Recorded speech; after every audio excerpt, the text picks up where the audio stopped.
শাহজালাল আন্তর্জাতিক বিমানবন্দরের কার্গো ভিলেজের অগ্নিকাণ্ডের ঘটনা ঘিরে রহস্য তৈরি হয়েছে। কারণ ভয়াবহ এই অগ্নিকাণ্ড ঘিরে কিছু প্রশ্নের উত্তর মিলছে না। বিমানবন্দরের মতো সুরক্ষিত ও অতি গুরুত্বপূর্ণ এলাকায় এই ধরনের অগ্নিকাণ্ড কিভাবে ঘটল? শুরুতে কেন আগুন নিয়ন্ত্রণ করা যায়নি? আমদানি রপ্তানি পণ্যের এই হাবে কোনো নিরাপত্তা ঘাটতি ছিল কিনা? এসব প্রশ্ন সামনে আসছে। আন্তর্জাতিক এই বিমানবন্দরে প্রতি বছরই অগ্নি নিরাপত্তার স্বার্থে অগ্নি নির্বাপন মহড়া হয়।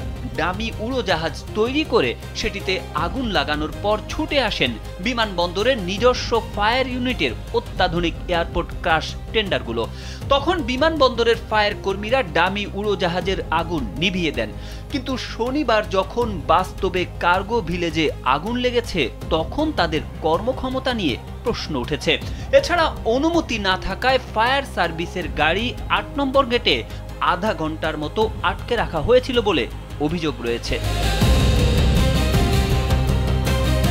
জরুরি মুহূর্তে ফায়ার সার্ভিসকে অনুমতি না দেওয়ায় শাহজালাল আন্তর্জাতিক বিমানবন্দরে আগুন নিয়ন্ত্রণে বিলম্ব হয়েছে। সাংবাদিকদের এমন প্রশ্নের জবাবে বেসামরিক বিমান পরিবহন ও পর্যটন এবং বাণিজ্য মন্ত্রণালয়ের উপদেষ্টা শেখ বশিরউদ্দিন বলেছেন, দীর্ঘক্ষণ আটকে থাকার অভিযোগটি সঠিক নয়। বিমানবন্দরের ভেতরে অগ্নি নির্বাপনে যারা ছিলেন তারা ঘটনার ৩০ সেকেন্ডের মধ্যেই কাজ শুরু করেছেন।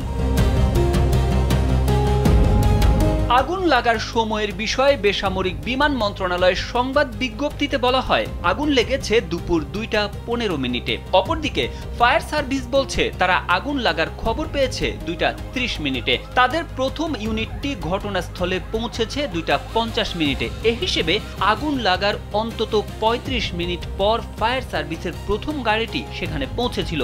এরকম একটা স্পর্শকাতর স্থানে আগুন লাগার ৩৫ মিনিট পর কেন ফায়ার সার্ভিস পৌঁছালো, সেই প্রশ্নেরও কোনো উত্তর মিলছে না।